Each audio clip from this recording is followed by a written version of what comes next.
All right, so let's talk about the $63 billion that Tesla lost today. What's going on, team? It's Ricky here with Tech With Solutions. Hope that you guys learned something new. And if you do, please consider dropping a thumbs up and subscribing if you feel like we earned it.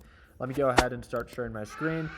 Two of my trades that I took today, they kicked off during my live trading session with the LPP team. Again, if you want to watch me trade live as soon as tomorrow, it's the second link in the description down below. But one of the positions that I actually took was a long position on DWAC. Now, I've been shorting DWAC as it became very overbought and was retracing down to the moving average. But I sent a message to my LPP team during today's pre-market session and said, hey, DWAC hit lows of $34. Maybe be in the lookout for a potential bounce. It ended up even hitting lows of $32 a share during normal trading hours, which really got me kind of motivated to entertain the idea of going long on it instead of shorting it. So I waited for a little bit more confirmations of a reversal, and I entered my position. I ended the day at $7,700 for DWAC, and on Coin, which was a short position, meaning I made money as it sold off, made a little bit over $4,400. But the big one that everyone is talking about right now is Tesla. Tesla lost 12.13% during normal trading hours, or 0.35%, including extended hours. And the wild thing about this is that it wiped $73 billion off of its market cap valuation.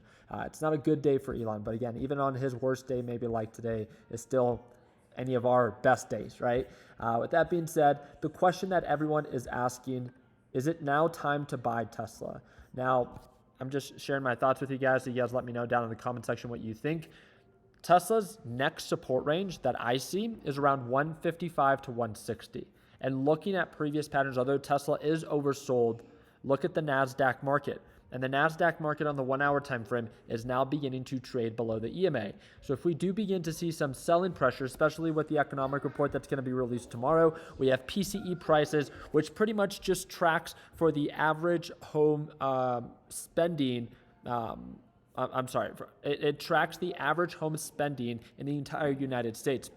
It's a specific gauge that the Federal Reserve really likes to pay attention to, and there's a specific expectation, and based off of what is reported tomorrow will determine if the market goes up or down. We also have big tech reporting earnings next week, the bigger tech as in Apple, Google, Microsoft, and stuff like that. Tomorrow, we have Caterpillar, ticker symbol CAT, American Express, all reporting earnings tomorrow. Friday is not normally when really large companies, or at least not very large tech companies, choose to report earnings. But other than that, I wanted to make sure that you guys were aware of the economic reports. Personal income spending, personal income, all get released right before the market opens. This is 1 hour before, and that's at 8:30 a.m. Eastern time, including the PCE prices, which of course, again, is one of the favorite measures or gauges for the Federal Reserve. And then next week, we have the FOMC rate decision, which will determine if the Federal Reserve is going to cut interest rates or if Federal Reserve is going to pause.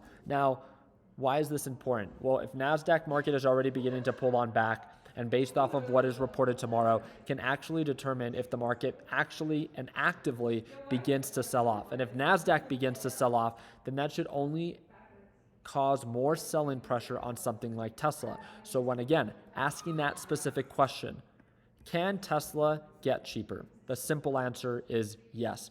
Because the market is so overbought, it's kind of just like a perfect recipe for disaster. The market is very overbought, but Tesla is already very oversold. But if NASDAQ begins to sell off, then it will only cause more selling pressure, more fear also in Tesla. And that's kind of the unfortunate part where, again, it's just important to take into consideration not just where Tesla is in its overall overbought and oversold levels, but also taking into consideration where the NASDAQ and S&P 500 is, because those do influence individual stocks like Tesla itself. So again, I'm looking to see if we find a potential support right around 160.